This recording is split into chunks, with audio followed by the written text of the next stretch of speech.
Hello friends, this is Ryan from behindeyesgaming and welcome to another Path of Exile budget build. A lot of people liked my last budget build and asked for another one, so here I am with another one that is more than capable of taking down tier 16 maps for less than 40 chaos.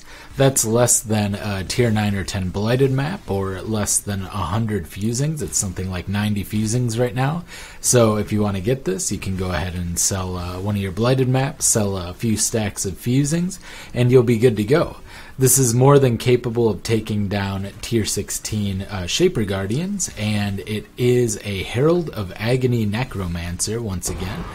This time we're not going to be using a bow, we're going to be doing things a little bit differently, and rather than just focusing on a singular item, although a singular item does enable this build, I'm going to go over all of the gear and show you how much I paid for it, and I'll go over what kind of requirements you need for this gear for endgame, and we'll go over upgrade possibilities. I'll go over the character itself, and by the end of it, it'll all be handled. So a little bit more in depth. Enjoy the rest of the footage. Check the description below for timestamps, and let's get into it. Alright, so before we go into the gearing, I just want to really quick pull up the table for Herald of Agony and kind of explain the goal of the build. The goal of the build is to go from a level 20 gem to a level 31 gem because we hit several breakpoints. We get the 5% attack speed breakpoint, which is a huge difference. A lot more attack speed at 40 virulence stacks. That's 40% additional attack speed. You go over triple the actual flat physical damage, and then you go from 12 to 16% percentage physical damage as well in that kind of scenario. So that's an additional 120% at max virulence stacks, percent physical damage, and just a huge amount more flat physical as well. So that's going to be the whole goal and the whole point. And then we're going to get into the most important things to buy now. We're going to go through piece by piece here. I have first the 2020 Herald of Agony. Currently 3 to 4 chaos. I managed to get one for 3. You may not be able to. If not, you can find them for 4. It's a pretty good deal. Next, you're going to need the item that actually enables the entire build, which is the Cold Iron Point Enzymite Dagger, which is 2 chaos. And you might have to go into 3 chaos. I had to go ahead and catch a couple of people and message a couple of people in order to get the 2 chaos ones, but you might be able to do that, hopefully, and if not, you're just paying 1 more chaos for each. It'll end up like a 42 chaos build at most at the end, if you kind of have to do that. Then you have Empower, currently a great bargain. You can get level 3 Empowers, which are +2 to socketed gem levels, for 9 chaos. 9 chaos is a really good deal for this. If you want to get a level 4 Empower, go for it. It is going to be quite a bit more expensive. You'll be breaking the bank at like 1.4 exalts or something at the moment. Next, we're going to do the helmet, and I'll kind of talk about the metrics that I'm going to be searching for the rare items. Now, for the helmet, we can't be picky. We can't be looking for resists in life on the helmet. Unfortunately, we have to go for 2 specific things. We need to go socketed gems are supported by minion damage, giving us a 5 link, and +1 to socketed minion gems. Now, +2 to socketed minion gems is going to be quite a bit more expensive.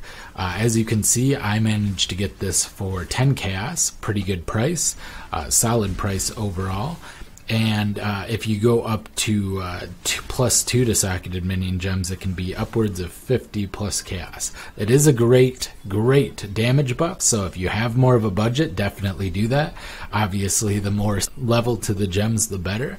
But in this particular case, we're going for the bare minimum, just enough to make the build work. Alright, beyond that, we're next going for jewelry specifically. I want to make sure I have decks. I got this Golem Gorget Onyx Amulet. I searched for upwards of 60 life, and then I searched for at least 30 dexterity. I probably won more than that, and then I searched for a 45 total LE resist. Now, We definitely wanted the dexterity. That's the main reason. We're kind of losing out on a few things otherwise here, but this one brings 46 dexterity to the table for a bargain of 1 chaos. A really good price. We needed some more dex, so I did also on the ring grab dex. You can also grab it on the gloves, and it might be just as cheap, but this ring turned out to be pretty decent. Similar setup. I searched for 60 life. I searched for 25 dex, and then I searched for something like 65 total elemental resistance. I ended up hitting 75 total LE resistance with the 16 all resist roll, and the cold resist as well for the implicit on the sapphire ring. So this was a pretty decent ring. Mana actually very useful as well. We do run out of mana occasionally while doing the build, so the mana is a nice additional bonus. For next ring, we had our deck sorted out at that point from the skill tree. So I looked for a higher life total. I put at least 65 life, and I also searched for 70 all resist instead of 65. I managed to find this one for 1 chaos. Pretty cheap, pretty reasonable price, and we could always craft something onto it. I didn't, but we can. One of the things I'm thinking of doing with this is crafting the minus mana cost to it to give a little bit more quality of life to non-channeling skills, but I haven't done that yet in the for the purpose of just being budget. But then we can spam more and we can keep poison stacks up on bosses a lot more easily, so it would definitely be worth it. Next, the belt. The belt, I just searched for at least 90 life and at least 70 total all resist. I got this nice 107 life, 71 all resist on here with a cold and lightning resist. It's very, very simple. These are 1 chaos all the way around, very easy to find. Similar belts to this. There are a ton of belts because people ID belts like absolutely crazy. Then I looked for the boots. For the boots, I pretty much looked, initially I looked for at least 70 life and 30 move speed. Had a hard time getting a reasonable one, especially I wanted at least a resistance on it. I didn't actually look for a resist in the search, but I did want a resist, so I dropped down to 25% move speed. Ended up getting this one with 76 life, 45 fire resist, and 25 movement speed for 2 chaos. Pretty solid deal. Sometimes you need to move the numbers around a little bit. Like the difference between the price of a 25 and 30 move speed can be pretty great. And what I like to do for resistances in life, if it's outside the budget range, is I just move them down 2 at a time to lower it by 2 life. Because sometimes if you drop it by 5, you might not get like a really nice spicy deal that's just on a little bit higher end. Next I went with gloves. I did end up getting more dex on these gloves. I looked for life, and I was specifically looking for cold and lightning resistance because at that point we had our fire resistance pretty much covered, and I managed to find this nice pair of gloves here that also happened to have minions deal 17% increased damage crafted on it already, and it was already 4-linked, and it was only 2 chaos. So really nice deal, probably a little bit better than what you might get, but it is definitely within the realm of possibility to get something similar to this. Alright, and then we got ourselves a body armor finally, last but not least. And I only looked for light and lightning resist. And the reason I looked for lightning resist is because I wanted to be LE weakness capped, which this did succeed in giving us. I was also looking for something that could easily roll blue socket, so I specifically looked for something with energy shield on it. I got an armor energy shield hybrid. I looked for at least 90 life, got 96 life, and hit the lightning resist. I think I looked for 18 is what I needed to be capped or something along those lines. So, got all of our LE weakness caps out, and that put us at 36 chaos spent. Now, we did spend a little bit more.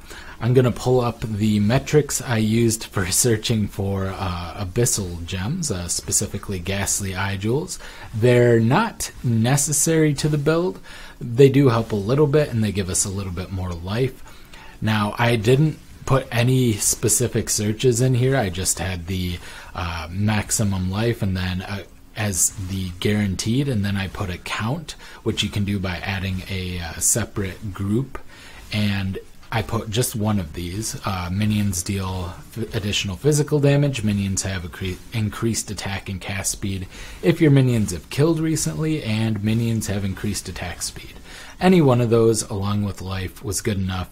You'll find Ghastly Eyes with that for about 1 elk, sometimes as much as 1 chaos, but usually 1 elk, and we got 4 of them.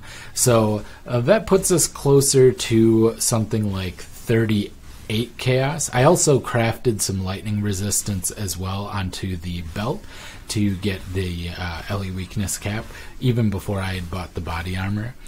Probably not a good idea. You want to wait until the end, but it did make it so, you know, I was sure that I was going to get everything set up. Now, that puts us at about 38.5 chaos. That is the final cost of this build. You can pretty much make that in a couple of hours of just running blood aqueducts in between like fusings, chaos, if you're doing chaos recipe. Sometimes you'll get divination cards for humilities and such. So you can easily make this, and that's pretty much it for the gear. Let's get into the build. For the skill tree, I like to go up through the energy shield and then up through the minion nodes, getting to deep wisdom, going through heart and soul over to Arcanist Dominion. I like to pop up and grab Lord of the Dead, and then I'm going to swing over to Ravenous Horde. The reasoning for this is we're going to be using zombies and summon raging spirits to level. From there, we want to swing on over to the Templar side of the tree and get down to Retribution, pick up Discipline and Training, potentially even Sanctity as well. And then we can grab Quick Recovery, and we have a couple of choices from there. We can either go down to Grave Pact right away. We can go up and grab Golem Commander so that we can get our double Golems running right away.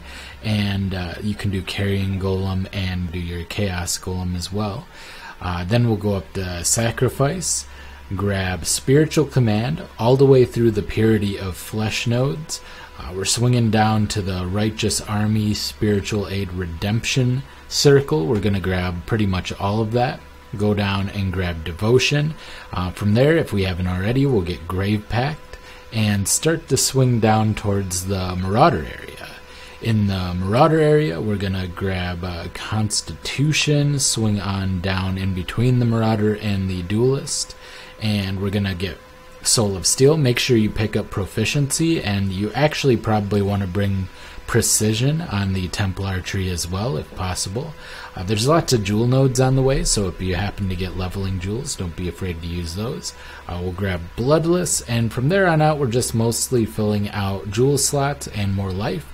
Sovereignty with the reduced mana reservation nodes is also very nice to do, so we can get Hatred and also our Herald of Agony going.